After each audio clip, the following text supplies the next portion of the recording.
Hello and welcome to our online chemistry class. यहाँ हम 11th class NCERT के 7th chapter equilibrium के numerical video lecture discuss कर रहे हैं।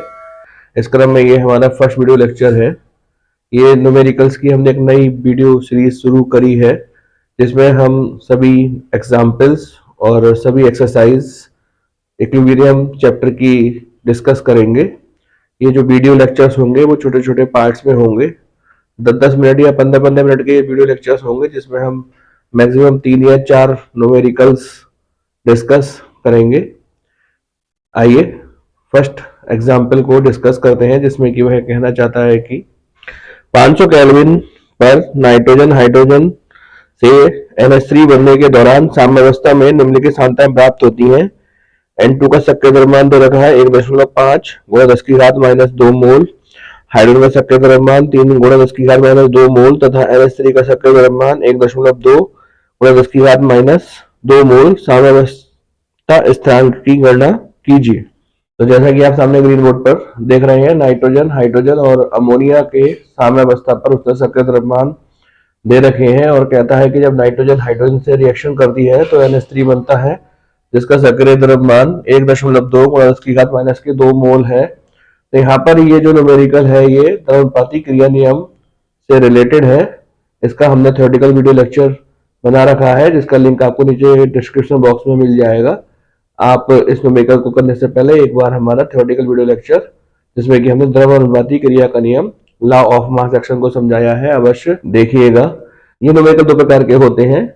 एक प्रकार के न्यूमेरिकल्स में कुछ डाटा साम्यावस्था से पहले और कुछ डाटा साम्यावस्था के बाद दे रखे होते हैं, जबकि दूसरे टाइप के न्यूमेरिकल्स में सभी डाटा साम्यावस्था पर दे रखे होते हैं। ये जो न्यूमेरिकल है ये सेकंड टाइप का न्यूमेरिकल है जिसमें सभी आंकड़े या डाटा साम्यावस्था पर दे रखे हैं। सामने आप इक्वेशन में भी देख रहे होंगे कि नाइट्रोजन के सक्रिय द्रव्यमान हाइड्रोजन का सक्रिय द्रव्यमान उसने दे रखा है जो कि आपस में अभिक्रिया करके अमोनिया का निर्माण करता है, और साम्यावस्था पर कितनी नाइट्रोजन कितनी हाइड्रोजन और कितनी अमोनिया है ये उसने हमको दे रखा है। तो यहाँ पर हम सिंपली Kc की स्थापना करेंगे। Kc बराबर NH3 का सक्रिय द्रव्यमान की घात 2 बटे N2 का सक्रिय द्रव्यमान H2 के सक्रिय द्रव्यमान की घात 3। इनके मान लगा देते हैं। यहाँ पर NH3 का सक्रिय द्रव्यमान 1.2 गुणा 10⁻⁻2 इसका वर्ग कर दीजिए, और नाइट्रोजन का सक्रिय द्रव्यमान 1.5 गुणा 10⁻⁻2 और हाइड्रोजन का सक्रिय द्रव्यमान 3 गुणा 10⁻⁻2 इसका घन कर दीजिए। तो जब हम इस न्यूमेरिकल को सॉल्व करते हैं तो Kc की वैल्यू 1.06 10⁻³ प्राप्त होती है। सिंपल सा न्यूमेरिकल है, आप इसको कर लेंगे और इसकी कैलकुलेशन को करने का प्रयास करेंगे। आइए नेक्स्ट एग्जाम्पल 7.2 को डिस्कस करते हैं जिसमें कि वह कहना चाहता है कि 500 केल्विन पर अभिक्रिया N2 gas plus O2 gas equal to 2NO gas के लिए साम्यावस्था पर सांद्रता निम्नलिखित है। नाइट्रोजन की सांद्रता दे रखी है इसमें 3 गुणा 10⁻³ मोल, O2 की सांद्रता दे रखी है 4.2 गुणा 10⁻³ मोल, NO की सांद्रता दे रखी है 2.8 गुणा 10⁻³ मोल। अभिक्रिया के लिए Kc का मान क्या होगा?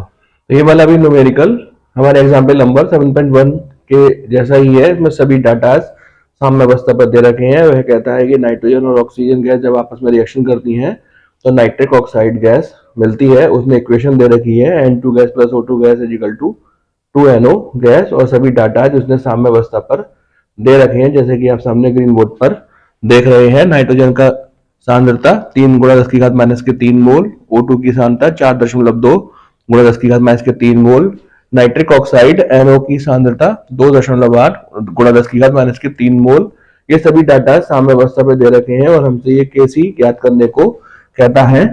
तो Kc बराबर NO के सक्रिय द्रव्यमान की घात 2 अपॉन N2 का सक्रिय द्रव्यमान इंटू O2 का सक्रिय द्रव्यमान।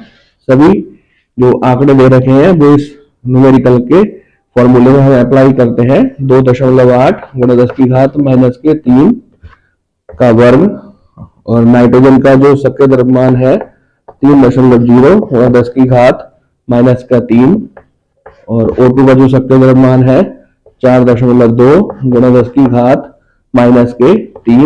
जब हम इसको सॉल्व कर लेंगे तो हमें केसी प्राप्त हो जाएगा, जो कि 0.622 होगा।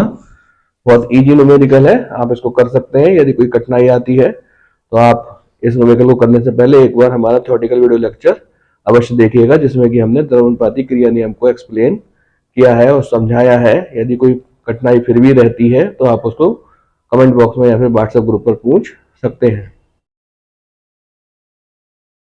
आइए नेक्स्ट एग्जाम्पल 7.3 को डिस्कस करते हैं, जिसमें कि वह कहना चाहता है कि 500 केल्विन पर PCl5, PCl3 और Cl2 की साम्यावस्था में है तथा सांद्रता क्रम से 1.41 मोल, 1.59 मोल एवं 1.59 मोल है। अभिक्रिया PCl5 PCl3 प्लस Cl2 के लिए Kc की गणना कीजिए।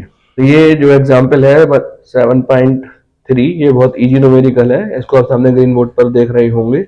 यदि आप एग्जाम्पल 1 और 7.1 और 7.2 कर लेंगे तो इस एग्जाम्पल को भी कर लेंगे। इसका स्क्रीनशॉट ले लीजिएगा और इसको करने का प्रयास कीजिएगा। यदि कोई कठिनाई आती है तो आप उसे व्हाट्सएप ग्रुप पर या फिर कमेंट बॉक्स में पूछ सकते हैं।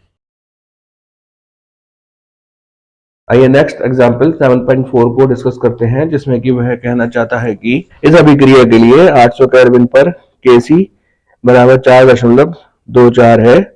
CO gas plus H2O gas equal to CO2 gas plus H2 gas. 800 kelvin पर CO2 एवं H2CO तथा H2O के साम्य पर सांद्रताओं की गणना कीजिए। यदि प्रारंभ में केवल CO तथा H2O ही उपस्थित हो तथा प्रत्येक की सांद्रता 0.1 मोल हो। तो जैसे कि हम पहले भी डिस्कस कर चुके हैं, द्रव्यानुपाती क्रिया नियम के न्यूमेरिकल्स दो प्रकार के होते हैं।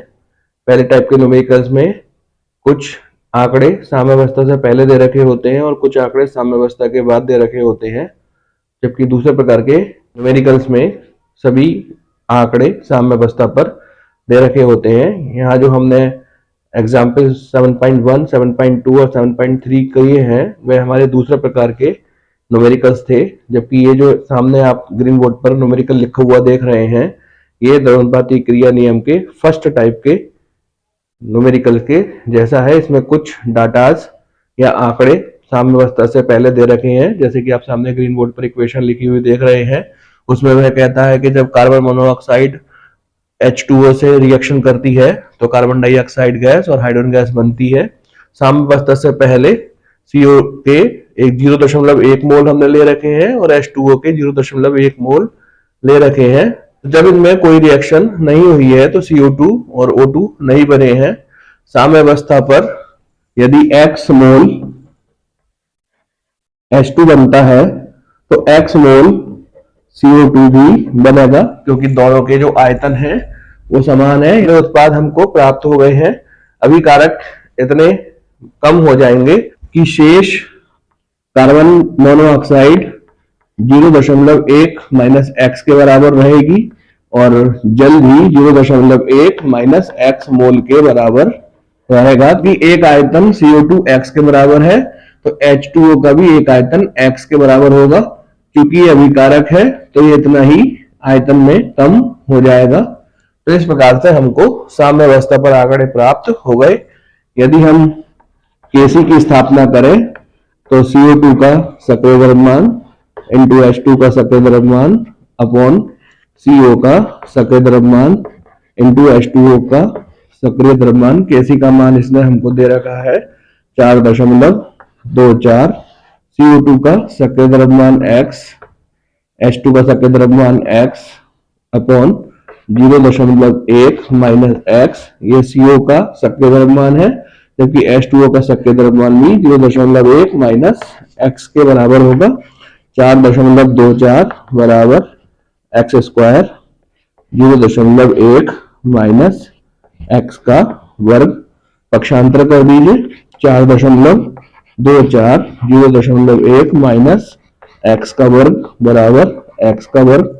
इसका वर्ग हमको खोलना होगा और फिर इसको श्रीधाचार्य के सूत्र से हमको x की वैल्यू निकालनी होगी। श्रीधाचार्य का सूत्र आप जानते हैं, minus B plus minus under root B square minus 4ac upon 2a। यदि equation ax square plus bx plus c बराबर 0 है तो हम इस प्रकार से x की वैल्यू निकाल सकते हैं। यहाँ पर एक्स स्क्वायर का जो गुणांक होगा वह a होगा, x का गुणांक b होगा और जो अचर पद होगा उसको हम c बोलेंगे। और इस प्रकार से हम श्रीधराचार्य के सूत्र का इस्तेमाल करके या प्रयोग करके x की वैल्यू निकाल लेंगे। और साम्य अवस्था पर कितना CO2 बना, कितना H2 बना, कितने कितने मोल CO अर्थात कार्बन मोनोऑक्साइड और जल शेष रह गया वो हम यहाँ पर ज्ञात कर लेंगे। थोड़ी इसकी कैलकुलेशन लंबी है, आप इसको करने का प्रयास कीजिएगा। देखते हैं किस प्रकार से इसकी कैलकुलेशन होती है। यहाँ पर हमने 0.1 माइनस एक्स के वर्ग को खोला तो आया 0.01 plus x square minus 0.2x। यहाँ पर 4.24 की इसके अंदर मल्टीप्लाई कर दी, 0.0424 plus 4.24 x square minus 0.848 x बराबर एक्स स्क्वायर। इसका पक्षांतर कर देंगे, एक्स स्क्वायर को पक्षांतर करके इधर ले आए, माइनस एक्स स्क्वायर हो गया प्लस 4.24 एक्स स्क्वायर और माइनस एक्स स्क्वायर। जब हम इसको सॉल्व करेंगे 3.24 एक्स स्क्वायर, यहाँ पर जो x का पद है माइनस 0.848 एक्स और प्लस 0.04 तो 4 बराबर 0। इसकी ax square plus bx plus c बराबर 0 से तुलना कर दीजिए। एक्स स्क्वायर का गुणांक a है 3.24, x का जो गुणांक है वो b है, b की वैल्यू माइनस 0.848 और यहाँ पर जो अचर पद है उसकी वैल्यू c है जो कि 0.0424 के बराबर होगी। अब इसको हम श्रीधराचार्य का सूत्र minus b plus minus under root B square minus 4ac upon 2a में रख करके x की वैल्यू को ज्ञात करेंगे। सभी आंकड़े हमने श्रीधराचार्य के सूत्र में लगा दिए हैं और इस प्रकार हमको x की वैल्यू 0.848 प्लस माइनस 0.4118 बटे 6.49 प्राप्त हो गई। यहाँ पर दो चिन्ह आते हैं प्लस माइनस, एक बार हम प्लस का चिन्ह लेंगे और x1 की वैल्यू निकालेंगे जो कि 0.848 प्लस 0.4118 बटे में 6.49 होगी। और जब हम माइनस का चिन्ह लेंगे तो x2 की वैल्यू निकालेंगे जो कि 0.848 माइनस 0.4118 बटे 6.49 होगी। और जब हम इसको कैलकुलेट करके सॉल्व करेंगे तो 0.194 और 0.067 हमको प्राप्त होगा। x1 और x2 में से कोई एक वैल्यू हम लेकर के चलेंगे। यदि हम सामने इक्विलिब्रियम पर देखें, साम्यावस्था पर देखें तो हमें पता है 0.1 माइनस एक्स CO का सबके द्रव्यमान शेष बचता है। चूंकि x की वैल्यू 0.1 से कम होगी इसलिए हम कह सकते हैं कि x1 की वैल्यू मान्य नहीं है क्योंकि ये 0.1 से अधिक है। x2 की वैल्यू चूंकि 0.1 से कम है, इसकी वैल्यू 0.067 है, अतः हम कह सकते हैं कि x2 की वैल्यू मान्य है। x की वैल्यू यहां पर रखकर साम्यावस्था पर CO2 का सबके द्रव्यमान ज्ञात कर लेंगे जो कि 0.067 मोल और H2 का सबके द्रव्यमान 0.067 मोल के बराबर होगा। इसी प्रकार से हम CO का सक्रिय द्रव्यमान ज्ञात कर लेंगे जो कि 0.1 माइनस 0.067 मोल के बराबर होगा। और इसी प्रकार हम H2O का सक्रिय द्रव्यमान ज्ञात कर लेंगे जो कि 0.1 माइनस x और x की वैल्यू यहाँ पर हमको 0.067 दे रखी है, वह हम प्राप्त कर लेंगे। और यही हमसे इस न्यूमेरिकल में पूछा जाता है। जब हम इसको सॉल्व करेंगे तो हमें CO का सक्रिय द्रव्यमान और H2 का सक्रिय द्रव्यमान प्राप्त हो जाएगा जो 0.033 मोल होगा। इसका स्क्रीनशॉट ले लीजिएगा और इस न्यूमेरिकल को करने का प्रयास कीजिएगा। इस प्रकार हमारा फर्स्ट वीडियो लेक्चर कंप्लीट होता है, जिसमें कि हमने एग्जाम्पल 7.1, 7.2, 7.3, 7.4 करने का प्रयास किया। ये सब न्यूमेरिकल एक जैसे ही हैं, केवल कैलकुलेशन इनकी टफ है। तो आप इस वीडियो लेक्चर को बार बार देखिएगा और कैलकुलेशन करने का प्रयास कीजिएगा। यदि आपको कोई कठिनाई आती है या कुछ प्रॉब्लम है तो आप कमेंट बॉक्स में या फिर व्हाट्सएप ग्रुप पर पूछ सकते हैं।